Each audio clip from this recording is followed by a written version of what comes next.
Hello and welcome to Teaching My Cat to Read. I'm Eli. I'm Em. I'm Ro. And I'm Lottie. And this week we're discussing everything about Hamlet by William Shakespeare.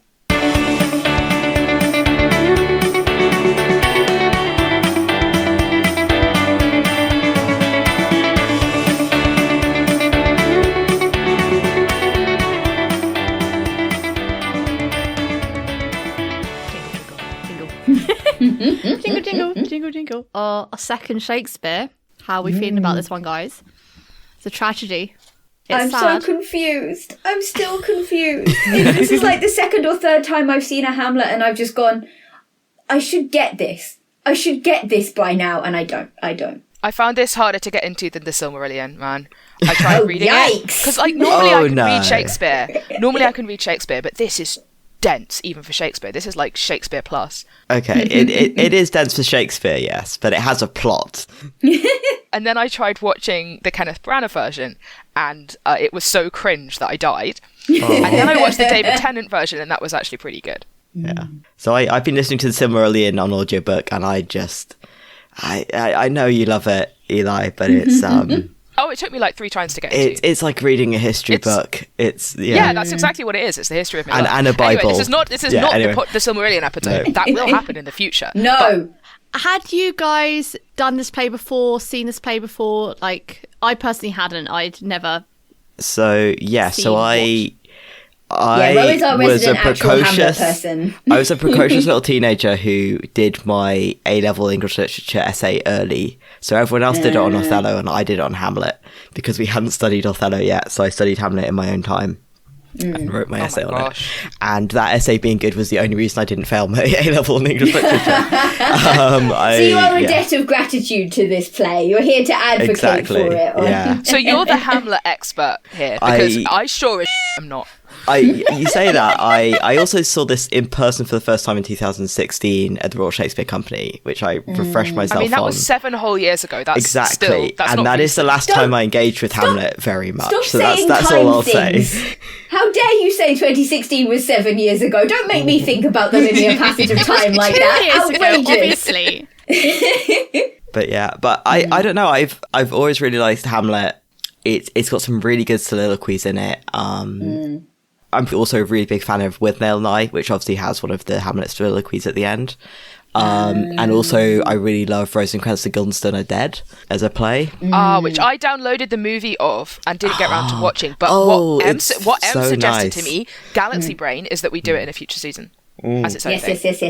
Yes. I also love the film of it. It's really great. It's Gary Oldman and someone else famous, and they're both really good in it. I can get behind that. I mean, so this was kind of... I have seen Hamlet before. I did see the David Tennant one ages ago. Like, not when it came out, but like maybe a few years afterwards I came to it. I remember very little about it. I remember watching it on Christmas Day. I remember the colour scheme, vaguely. That is the whole of my sense of that performance. Yes. I've obviously seen The Lion King many times. And weirdly enough, the first episode of Lewis is kind of Hamlet. Okay. Except Ophelia doesn't die. Always good. Yeah. It's weird. Well, thematically maybe not, but also. It's a marginally happier ending than. Yes. Yeah, Hamlet was like, I haven't seen any adaptation of it, so I watched the Andrew Scott version. I haven't seen that one. I found online on a well-known platform where people put vlogs. Literally, Lottie, I'm going to link to it. I'm going to put it in the reference post. I'm going to be like, hey, illegally watch Andrew Scott's Hamlet on YouTube here. Well, no, we only said that officially on the Tumblr because no one checks Tumblr. Rude. That's my life's work, you're saying. Sometimes people like things. No. Well, I mean, none of them, they do not check Tumblr. Yeah. The cops are too scared to go on Tumblr, let's be real. And rightly so. Although you have just admitted it on the podcast. So, I mean, none of this is inadmissible in court. This is all hypothetical. I've never illegally watched a Hamlet. You wouldn't download a Hamlet. No, you wouldn't steal a Hamlet. I didn't watch 8 hours of illegally obtained Hamlet videos last week in Minecraft. Absolutely not, no. But I watched that version, which I thought was really, really accessible. I did have to read the Spark Notes as I went along to understand what was going on. But I thought the way that they staged the play and they set the play meant that I could basically follow along. Yeah. I really hope that like Polonius didn't say anything of value during that entire play, because I tuned out instantly. I mean, to be honest, like no, that's his whole point. Yeah, he's the Malvolio of this one. If you ask me who the characters are, I will have forgotten. Like, I was struggling to keep up with who was who. But I vaguely got the main plot. I agree with you, Ro. I really like the soliloquies. I thought Hamlet had some great soliloquies. And yeah, and then I also then thought, oh, okay, you know what I'm going to watch? I'm going to watch The Lion King. And I have decided that The Lion King, the only thing that is the same between The Lion King and Hamlet is the fact that the uncle kills the king. That's it. That is the only... Yeah. Well, it has a happy ending, which does mean that you sort of have to change all of the stuff. And they cut out all the themes of madness and unreality. I tell you what, I'm disappointed, actually, that The Lion King did not attempt to have Simba put on a play about the stampede that killed his father. Exactly. With, like, Timon and Pumbaa as, like, the actors. So funny. Like... Yeah. The play within the play is such a, like a revenge fantasy thing. It's like, oh, I'm going to catch my uncle. I'm going to make him feel guilty. I'm going to put on a play and I'm going to watch him and he's going to be so embarrassed. It's like, I don't know. It made me laugh. I know it's supposed to probably got all sorts of really clever commentary on acting and the place of acting within truth telling or whatever. But your boy's too stupid to get all that, and I just thought it's funny. Well, yeah, it's partially a thing because like Hamlet's whole thing is acting and decision and kind of what it means to sort of present a certain way and act out the emotions that you're experiencing. And obviously like the grief soliloquies and like the death of whatever his name is in the play, the little bit of the play you see before the mousetrap play is quite related to that. And then it's all about Hamlet's kind of grasping for fundamentally being able to have something that says, really for 100% I'm making the right move. So he needs to see that guilt and even getting that and still kind of not being able to follow through. The trolley problem, the play. Yes. I tell you what, when they got to the bit in the version I watched with Andrew Scott, what I really liked is they put the actors in the audience. So it was as if, so they put them in like the first like front row in the 5 seats, and then the whole audience was watching the play, and that's nice. And they had like a camera shot of like, so the audience could see like the characters' faces, but it was as if you were all involved in this sort of reveal. That's cool. Yeah, that is really cool. So characters who weren't even in the scene were still perceiving it. Yeah, I thought it was a really, cool. really clever way of like staging the production.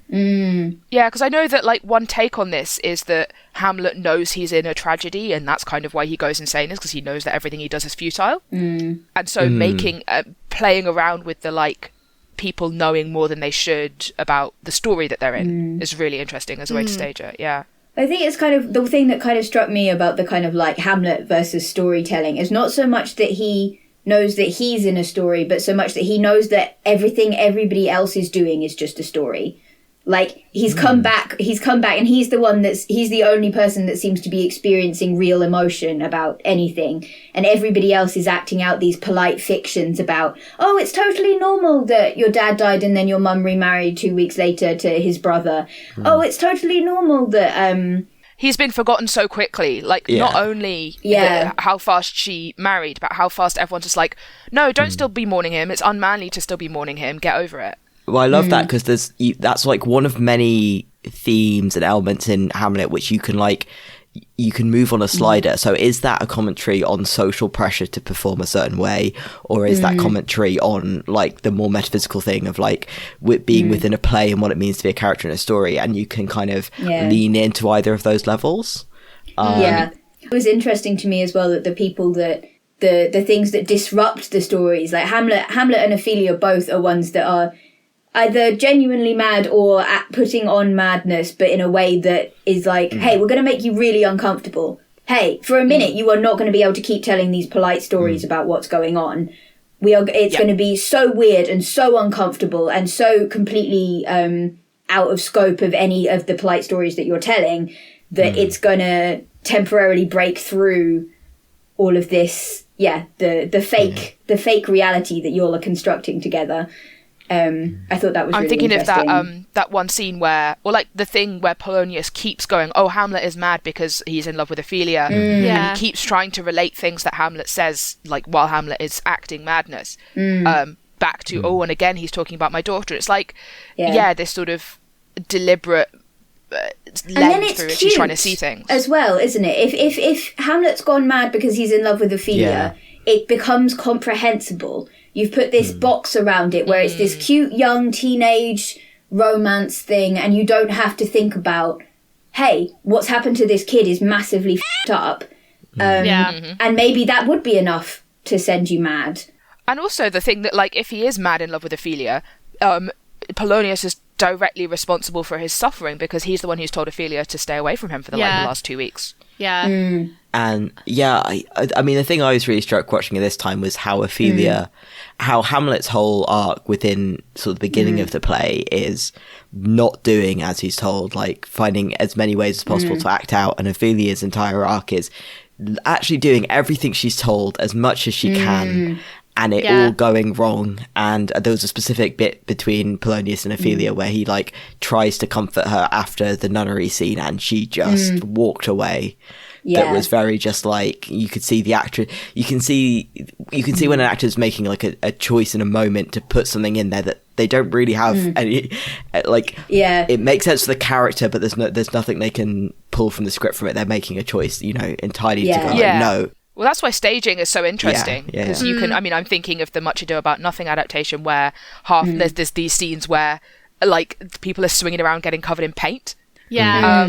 Which is just completely made up wholesale, but it adds a completely different take. I mean, the thing for Much Ado for me that really speaks to that is I'd never before seen an adaptation where the prince is genuinely in love with Beatrice, as opposed to it just being, we're bros, we could be happy together, you know, you know, if we're both single when we're 40 kind of vibes, you know? Like, I was going to say, do you think it switches round, Ro, in the second half, that Ophelia is now not doing what she's told and Hamlet is kind of being carried by events a bit? I think people become afraid of Ophelia when she stops acting. I think you have the big turning point of Polonius's death, which turned both Ophelia and then later Laertes into kind of foils for Hamlet. So Hamlet goes into this kind of indecision about action, this kind of feigned or not feigned madness, as a result of not really being able to embrace his emotions. Like, he really obviously feels deeply and, like, so deeply about his father's death, but he can't just let himself feel those emotions and act through them. Is kind of one interpretation that I really love. But to one extent, that is something that Claudius says to him, but also that's going to have been the environment in which he was raised. Yes, right? but also Laertes can lean into that, because Laertes can lean into the anger.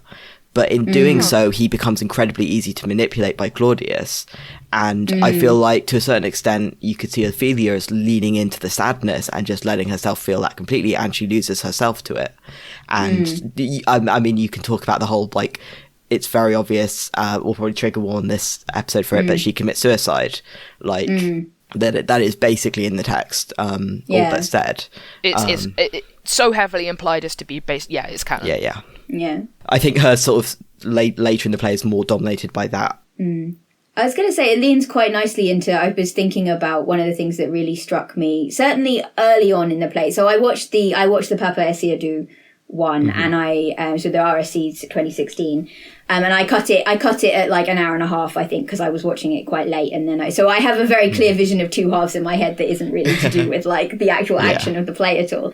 But it was really striking to me in the first half, that kind of thinking about Hamlet and gender, and the kind of hey, stop being sad about this, stop having uncomfortable emotions in public about things, and the sort of him comparing himself to young Fortinbras, and the fact that he's not going off to war and conquering and things, and thinking about you saying, you know, Ophelia and Laertes both being foils to him, in that one of them is doing the traditional manly part of getting mad and stabbing people about it, and one of them's doing the traditional, in scare quotes, womanly part of wasting away from sadness. Or I think you could do something really interesting with that, staging wise, probably.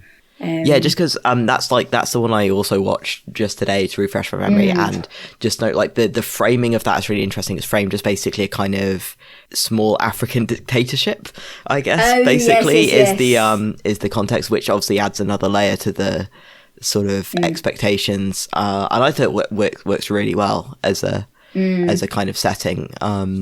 One of the things I was going to say is this is one of the plays which are sort of famous for having been set in loads of different places, or like you said, like setting it in a small African dictatorship. Like it's been set in the Soviet Union, it's been set in space, it's been set everywhere. Oh, I want to see Hamlet in space, man. Yeah, I don't know if it actually has. I just made that up, but I'm sure it's got to have been. I mean, its initial setting is basically entirely fictional. Like, if you like, it's just like a made up. Here's a little country that's having some issues with its monarchy, and if you can find any way of supplanting effectively a monarchical system onto your setting, you can do a Hamlet. Yeah, I mean, Shakespeare does that all the time. Like Illyria from Twelfth Night is the same. It's like, it's not a real place. You can do whatever you want with it. I mean, the castle's not real, but like Denmark is very much a real place. I feel like it's important to mention that Denmark is a real place. But is this an accurate representation of it? Oh, I've been to the castle. I've been to like the castle that they're like, this is the Hamlet castle. Yeah, I've been to the castle. Elsinore? And you can see it. They put Hamlet on in there, so I've seen not the whole thing, but they have like some of the scenes happening. I completely forgot that. Yeah, the final sort of duel scene is particularly fun to watch, of course. Yeah, I bet. I tell you where would be another great place to do it is the Minack. Oh, the drama, just overlooking the sea. Yeah. I wonder if they ever do though, because like obviously, the Tempest is just so up there as ones that you have to do in front of the sea before you get to Hamlet. But you know, I mean, the Minack has been going for like 60 something years. They must have done. Yeah. The one I watched, it kept the Norway Denmark setting, but it was in a modern setting. So all the ghost scenes were done by CCTV. And then it was coming in and out, like the CCTV screens that like the audience could see. And then when the ghost was there, it was sort of you know when you watch like the ghost hunter programs on TV, it was like that. That's the only way I can describe it. Well, so one of the things about the ghost that I thought was really interesting is so when Hamlet 1, Big Daddy Hamlet, shows up at the beginning, everyone can see him, like Horatio and the guards can see him. But later on, we have baby Hamlet seeing Dad Hamlet after. I'm trying to remember if it's directly after he kills Polonius. It's not. I think it's in that. So it is in some of them. It's Gertrude's the only other person that's in there. Yeah, exactly, and she can't see Ghost Hamlet. Well, okay. Or it is I was going to say, she can't. Like in the script, she doesn't indicate that she can see him, and it's often played like she can't. And I think she acts as though she can't. Yes, but.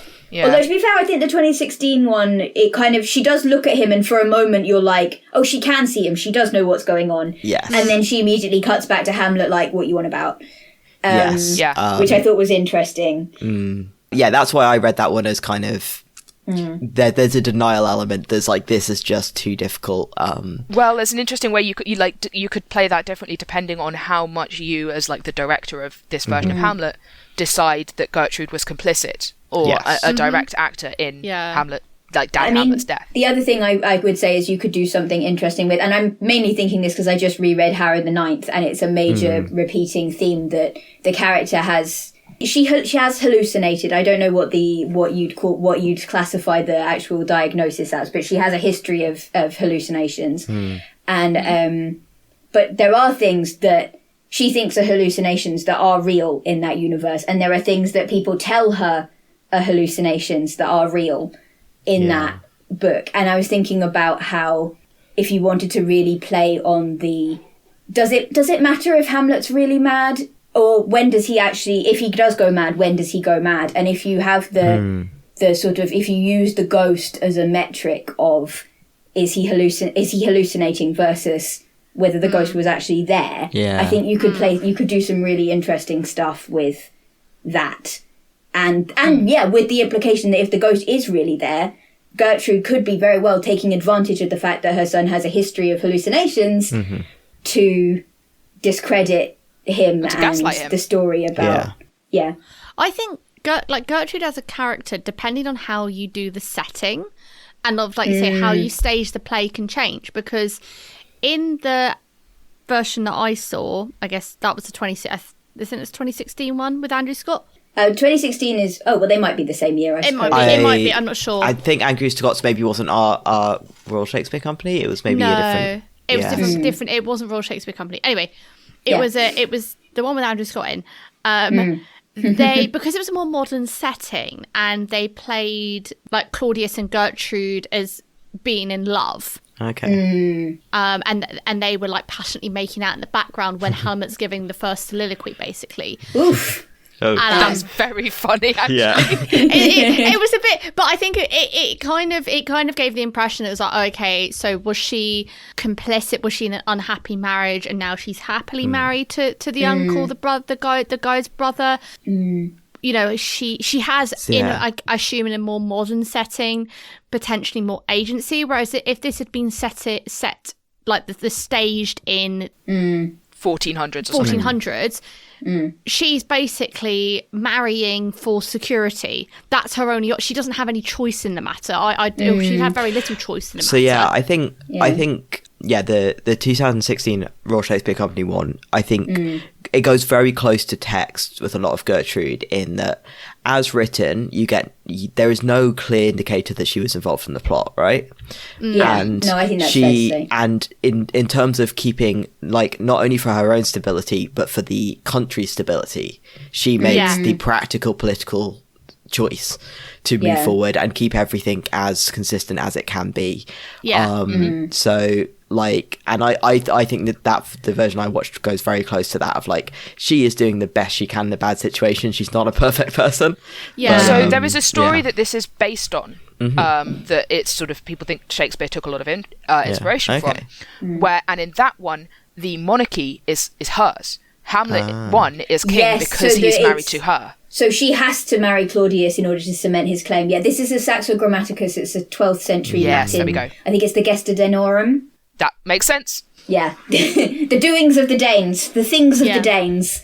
And that would, like, make sense, I think, depending on... So, in the more modern setting, it gave the impression that Gertrude was implicit in the murder. Yes. And as a result, do you have, as the audience watching, more sympathy for Hamlet because you're going, that wasn't the greatest choice because she has more agency? Whereas, like you say, if it's set in the 1400s and she's trying to secure her son's inheritance, you know, he's still the prince. It's not going to change the inheritance line. I don't think it does. He should, upon the death of his father, I think it was expected that he would become king. He would become not that king. He would, but although there is something about, like, the monarchy being elected, and that Claudius, like, dashed his hopes for the election or something. Which is not really made. It's not made massively clear in the text, I think. Yeah, how the succession would have gone. Yeah, like, I guess in terms of succession, but purely from Gertrude's position, she would have, like you said, in the 1400s, she'd have no agency, really very little choice in the matter. Hamlet certainly seems to think she would have. I think it's interesting because I want to compare this to the get thee to a nunnery thing really quickly. Because for me, as a medievalist reading this, or watching this, as the case may be, I am immediately going, her other option was to retire to the church. And that was something that historically you saw a lot of widowed queens do. And you have it in Otranto as well, actually, when the old queen is cast aside for the young woman, she goes to the church. And I mean, my obvious, like, more recent one is Cyrano de Bergerac, which is like when Roxanne thinks her love has died tragically, she retires to a convent, and that is historically, like, something that people did. And the fact that Hamlet is so insistent that Ophelia remove herself from the story by going to a nunnery. I mean, I was interested with the 2016 one because to me that, maybe not so much in the way it was played, but I was thinking you could play it very much as Hamlet is like, get out of this situation. Yeah, it is not safe for you here. This is a tragedy, and if you stay here, if you stay in it, bad will happen to you. Get out of the story while you can. Yeah, it's difficult with different stagings of it, but there is a lot of Christianity in this movie. Oh, yeah. And to a certain extent, Hamlet going, look, you have an option, which is go to a place where you can be close to God and do nothing but that. And you can get away from all this worldly stuff that I'm having to struggle with. Like, you can go and just be pure somewhere and have the closest thing to a pure good life, whereas I'm having to struggle with all these questions about what it means to do the right thing. And I saw some interpretations that it's like a sort of a distinction between Catholicism and Protestantism to some extent. Like, oh, interesting. But I don't know enough to sort of really speak to that. I mean, I think that's something I get the impression, and again, this is more, I think, later medieval stuff, so I'm not as up on it because I'm an early medieval nerd. But the kind of from a literature perspective, the tension between the secular and the religious is a really common theme, I think, in like high medieval art, and it's something you kind of get in later Arthuriana with the whole, like, on the one hand, you've got our questing knights who are, slaying dragons and bedding maidens and all of this nonsense. And then, but you also have the Grail quest, and you have Galahad, and you have this kind of, and all these people that aren't good enough to make it to the Grail or worthy to touch the Grail, which is very funny to me, actually, from an early medieval perspective, because the earliest version, debatably, it's just a severed head on a plate. Oh. In the place of the Holy Grail. John the Baptist, or in Peredur, it's just there's a head. There's just a severed head. The medieval Welsh are really into their severed heads. I don't know what to tell you.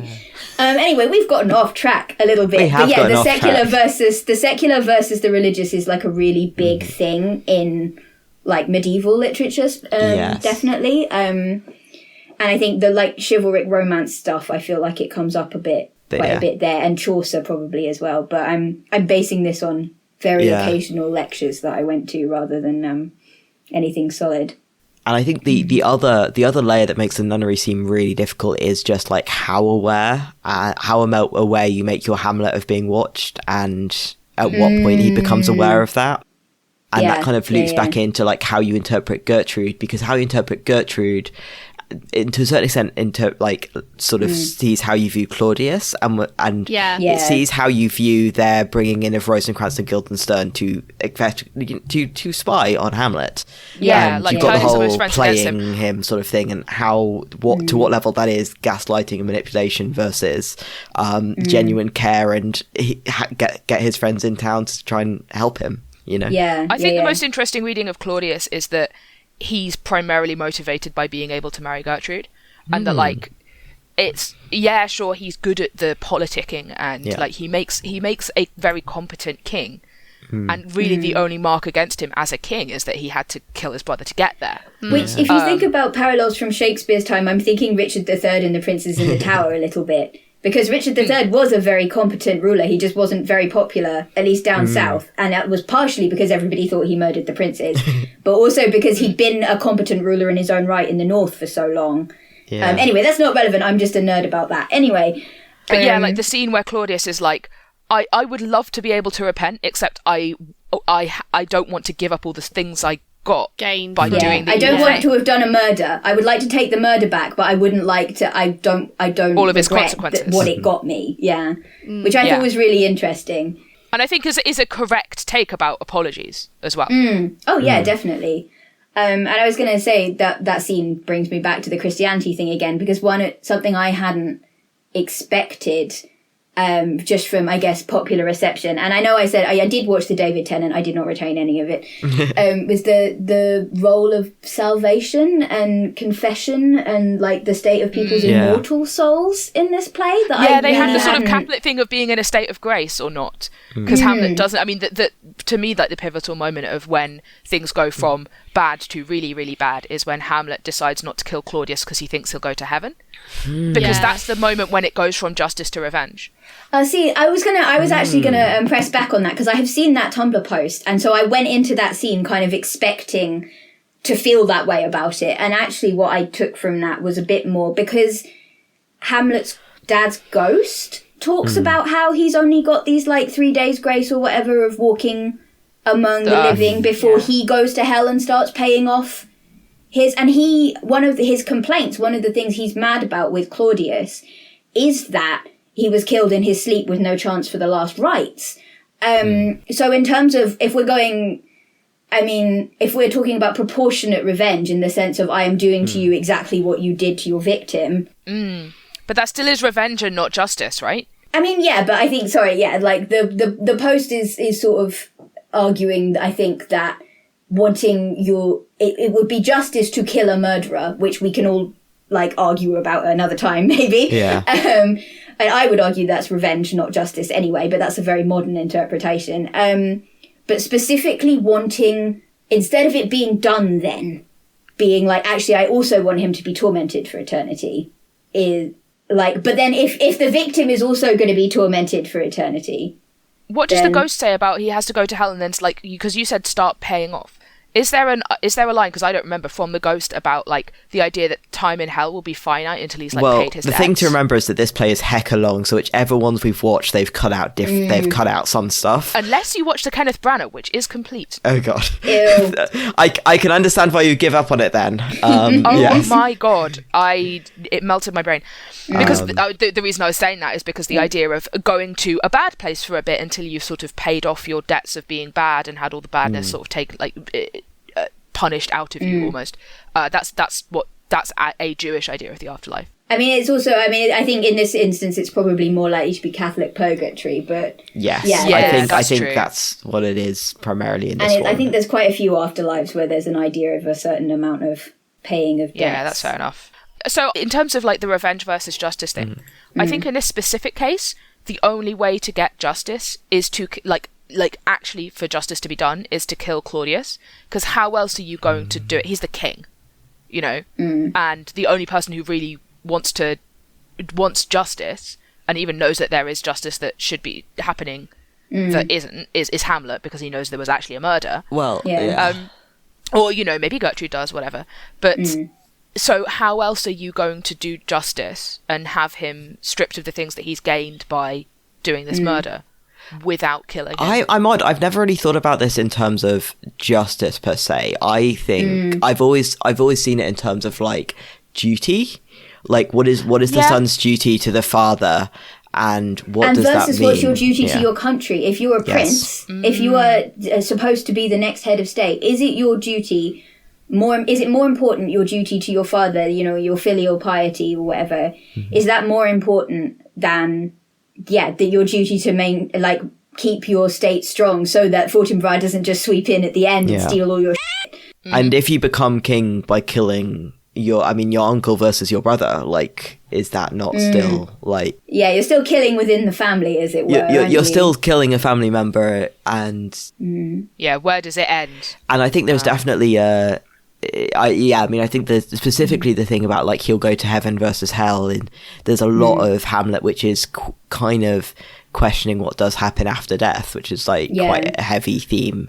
Yeah, which is a very natural theme when you open with a ghost. Yeah, an actual honest to God ghost that other people can see. The play as a whole is weirdly uncertain about what happens after death, given that it has a ghost in it. But that is, I think, more of an element of just Hamlet being an incredibly... I think he's sometimes characterized as indecisive. I think it's more like overthinking and grasping for certainty rather than indecisive, I guess. Yeah.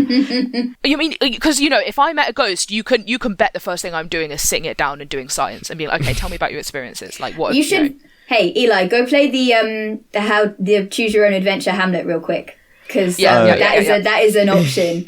Excellent. I was thinking of like a terrible summary, which is like Horatio goes to do like what's the ghost shows called, like ghost hunting, the ghost hunting, has like the worst experience on a ghost hunting episode ever. I was gonna say that's how I do a modern interpretation, particularly a dark humor modern adaptation. Is I would do a YouTube paranormal investigators. And it's all like going off the rails, like maybe run by Rosencrantz and Guildenstern, and they're like the presenters, and in the background like Hamlet is going on. Through. But yeah, I wanted to talk a little bit about this was a thing that sort of surprised me about the play, which maybe it shouldn't have, I don't know, but the fact that Hamlet is actively suicidal from like almost the first scene. I was not expecting. Yeah, he says there's this line about like, why has the everlasting turned his cannon against self like which I like the dual meaning of like obviously God there, but also the writer saying no, canonically you cannot do this, like that meaning of canon, which I thought was really cool. Which plays interestingly with Ophelia taking herself out of the story. Yeah. If that's the only way to do it. And I think also in some of the soliloquies there is almost the idea that it's less the fear of God or the Almighty or stuff that keeps you out of it. It's your own consciousness clinging to life while it's suffering as an idea, which is really kind of, I find that quite interesting, that kind of like it can hurt so much, but the fear and uncertainty of what happens after death, which is entirely created by your own consciousness, keeps you from making that decision. I mean, it's a oh buddy, you have some severe depression situation. And I was going to say that's a production I'd like to see, actually, of kind of, I was thinking about how Hamlet, by a modern sensibility, he doesn't have to be indecisive or overthinking to be in the position he's in. He simply has to be a young man who doesn't want to murder somebody. Yes. And like, I think you could do some really interesting stuff with the idea that it's by modern standards, it's not a tragic flaw at all to think, actually, I'm incapable of driving a sword through somebody. Or, making them drink a poison glass. Or, I'm just thinking about, Hamlet meeting the ghost and then the ghost being like, you got to kill Claudius. Hey, kill Claudius. Instead of kill Claudio, it's kill Claudius. But then Hamlet being like that thing from the guy from Parks and Rec being like, man, this is too much responsibility. I've got to find a way out of this. Yeah. But I think he and Ophelia are both like looking for a way out of their situations. And Ophelia kills herself and Hamlet kills himself and everyone else. Well, Hamlet gets killed. Like, yes, but in the writer narrative, seeking like death, I would say from fairly but there's from about 2/3 the way through at least. Well, I guess that's the thing. I always find the scene just before the duel quite interesting, because I think that struck me as well. That is almost the happiest, the calmest will we ever see Hamlet when he's talking to Horatio just before the duel. He's very let it be what it is. There's no if I'm going to die, there's nothing I can do about it, and if I'm not going to die, there's nothing I can do about it. It's kind of the piece of having it taken out of his hands, that he doesn't have to choose anymore. He can just be carried along by events, and either way, like, which is the opposite of Ophelia, where she has no choice and then suddenly she makes a choice.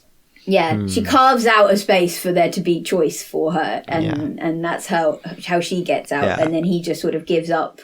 Maybe you could read it as gives up. I don't know. You could read it as acceptance. Yeah, you could read it. You could do it so many ways, I think, because Hamlet never says anything straight ways. So I think that was the thing that made the final scene sadder for me, actually, because.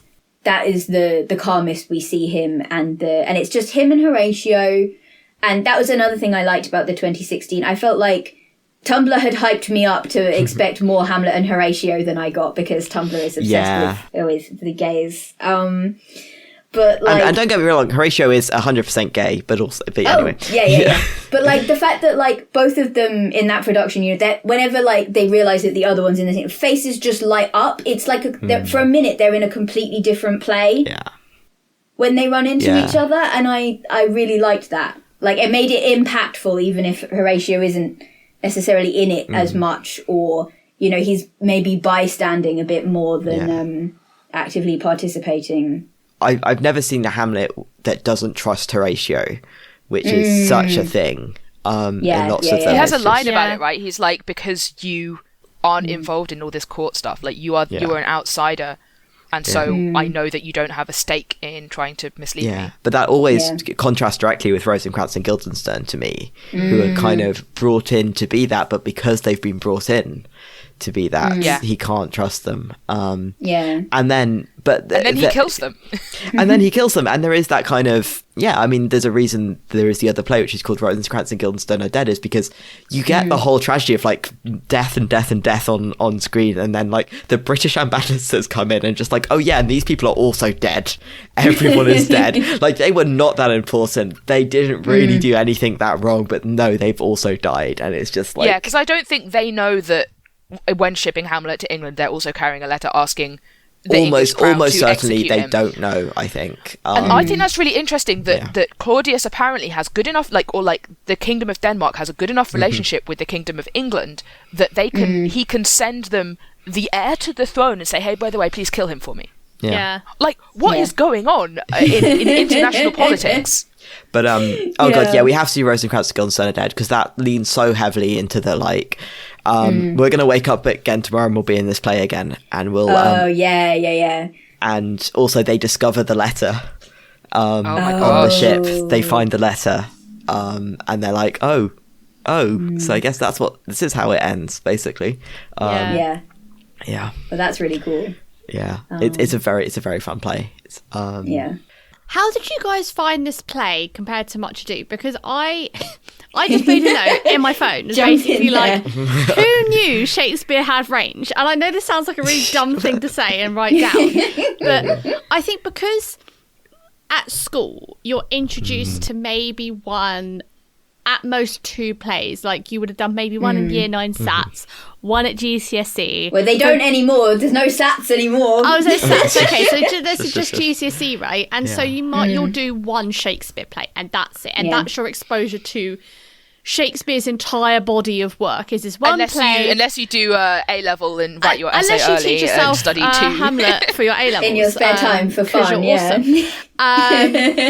But unless you do, further like an A levels or for like a degree level and further read, the vast majority of people who don't go to that level of study, like myself, would never have been exposed to more Shakespeare plays, apart from if you go and find them yourself and you go and watch them yourself. And there's things that trickle through into wider society. I mean, the number of phrases that were coined in this play. So your hair standing on end. Yeah. That's from this there was so much. It felt like every other line I was like, oh shit, that's where that's from. You know the gif of Leonardo DiCaprio pointing and that's it. Exactly. It was like, oh, this is the play with this bit in. I know To Be or Not to Be's in it, and I know Alas Poor Yorick is in it.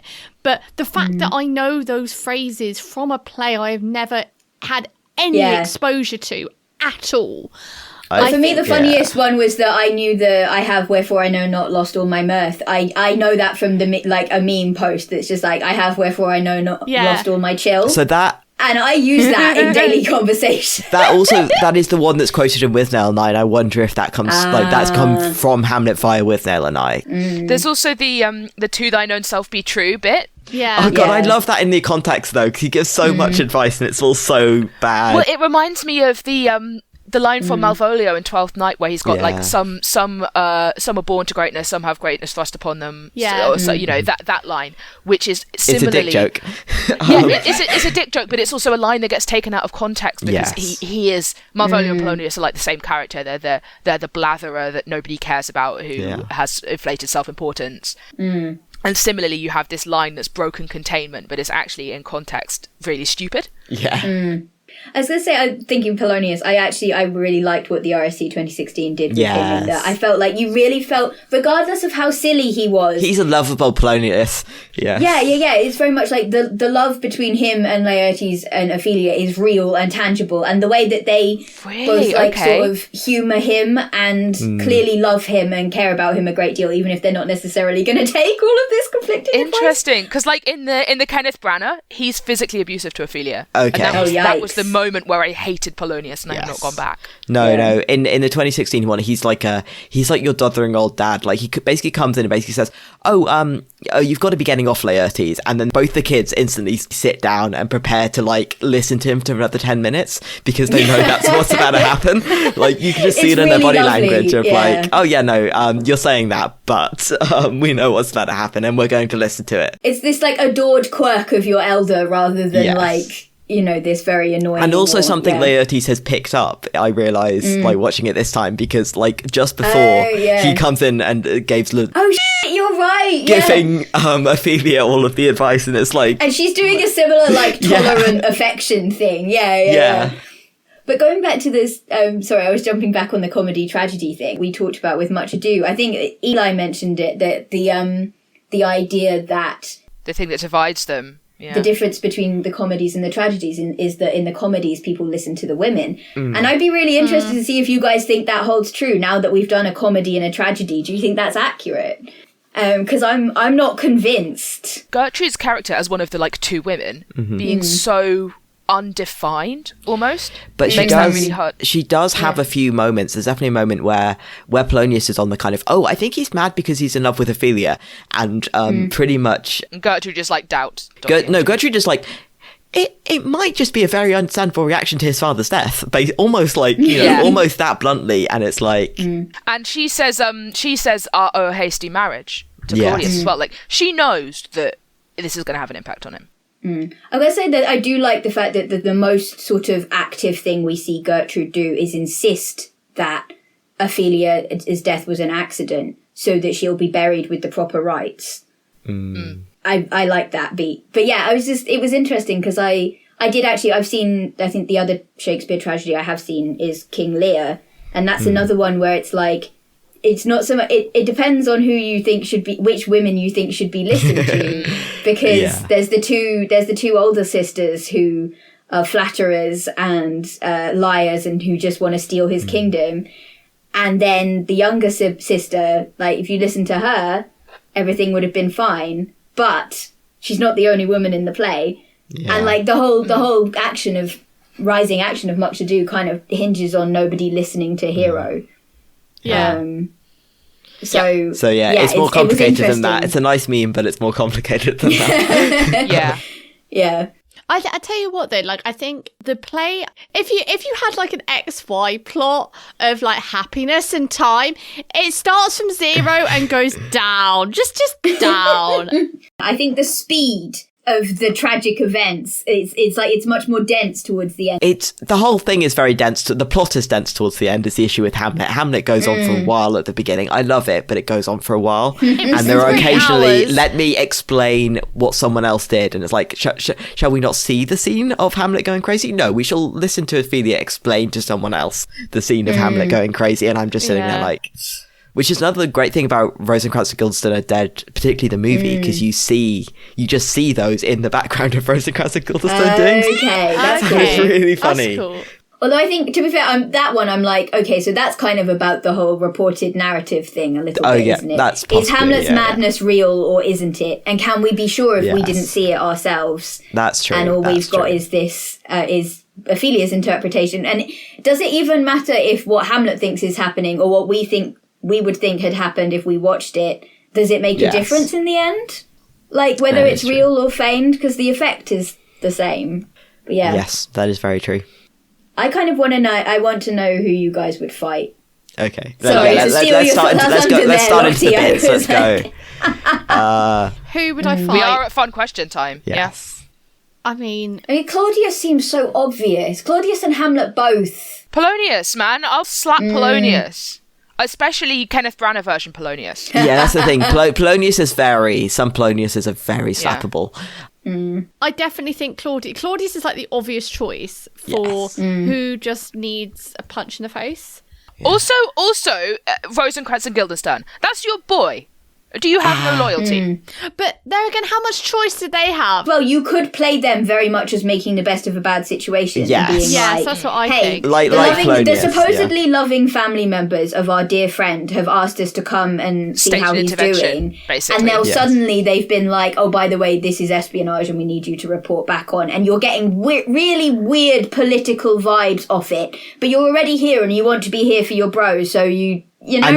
And you can read some of their later scenes as them like reporting back as like mildly as they can to like they're obfuscatingly. Like, I was just gonna say I have a wild card who I'd fight actually, and I'm saying Fortinbras because the f***ing nerve. You walk in, you're like, oh, bodies I hail everywhere. the conquering hero. This is my kingdom now, and like then you're just looking around like, whoa, everybody's already dead. Well, guess it's mine now. Horatio's just crying in a corner. Horatio does then say, yes, Hamlet said you could have it, and Fortinbras is like, well, I guess we'll do a military salute. But for the dead, not like a victory one. I think it's very much a remembrance of the dead thing. But yeah. I feel like you could very much be like, How dare you walk in here? Get out. Get out. We're busy. Go on.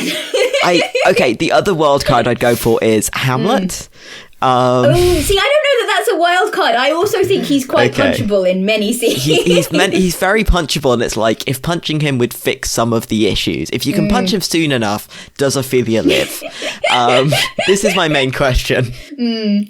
Oh god, I have now played the Choose Your Own Adventure Hamlet as all three of the available characters, and at least, so I played as Ophelia, I got murdered. Fair, valid, whatever. I played as Hamlet Senior, and I was like, oh, what if I became the world's foremost ghost marine biologist?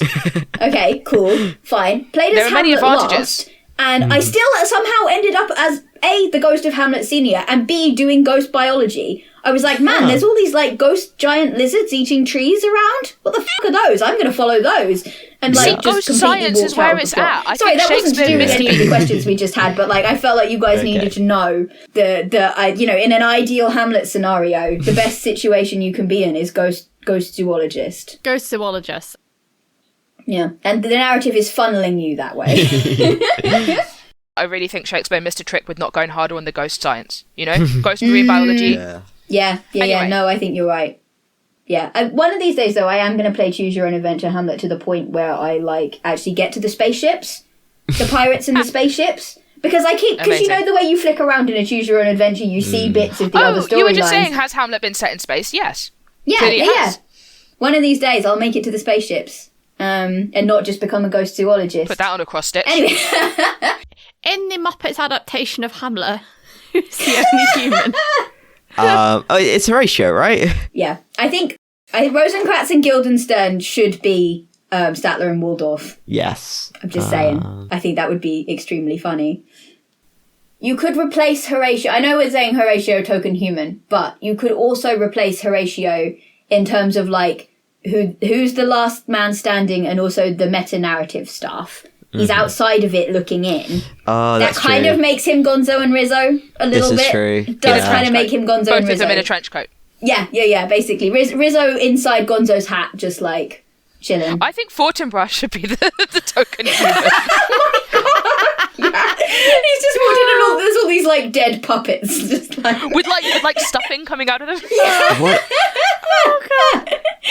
Oh no, they were dead of poison, I guess. So they were just like covered in ink. How to make like a tragedy, a comedy? Just make it put the Muppets in. What about the players? No, I think Ro is right. Putting the actors, they could be the humans, and then everybody else is Muppets. Just for the novelty of the costumes where they do their play, in which of course they are pretending to be Muppets. I think you should have to be the Muppets, and the players should all be like the most famous Shakespearean. You've got Ian McKellen. You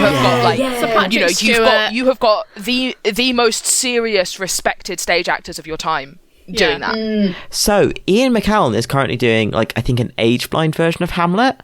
I did want to get people's vibes on that because I have feelings which are if it's a truly age blind production and he is just an old Ian McKellen playing a young Hamlet, perfectly happy with it. If he's an old Ian McKellen playing an old Hamlet, I am like, oh no, then you've missed it. That fundamentally does stuff to the story that I'm not sure I'm on board with. Okay, yeah. Because I think at least part of it has got to be the fact that like the fact that his emotions are so intense and the fact that he's so, because he doesn't have the life experience to deal with this. He's literally just come back from university. I think that perspective is vital to. Yeah.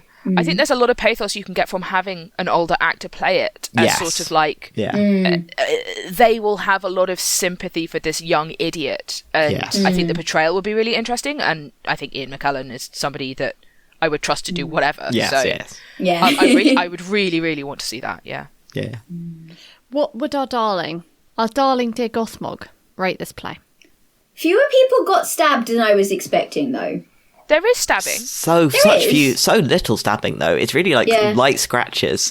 And like the stabbing is ancillary to the poisoning, which I don't think Gothmog would be behind really. I mean the death of Polonius, he gets stabbed. Oh, that's true. Yeah. Or shot, depending on the adaptation. You're watching the David Tennant. Yeah. But yes, this is true. I tell you what I loved in the David Tennant from that scene is that he shoots Polonius and then there's a shattered mirror, and the shattered mirror keeps coming back as like people looking at themselves in it and having their reflection be all fragmented, and it's really cool. Yeah, that's tasty. So there's killing. there's plotting, there's insanity, there's backstabbing. Yeah, there's backstabbing. People are seeing ghosts, which, as we know, is one of Gothmog's favourite pastimes. Yeah, and it is very cat-style planning. It doesn't go anywhere in the end. Like nothing works out. It is very. I threw some shit and ran away. Like, yes. Also, at the end of the play, you have Good Night, Sweet Prince. Like, flights of angels sing thee to thy rest. Hamlet's just going to sleep. He's having a little nap, and that is one of Gothmog's favourite things to do, is have a little nap.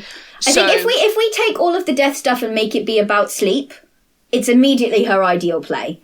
Just switch out the sleep and death interchangeability, cool metaphor. We're done with that. It's all sleep now. Everybody's so sleepy all the time. Yeah. There are no canonical cats, though.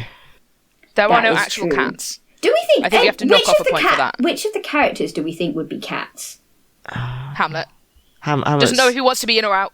Yeah. Yeah. Oh, yeah.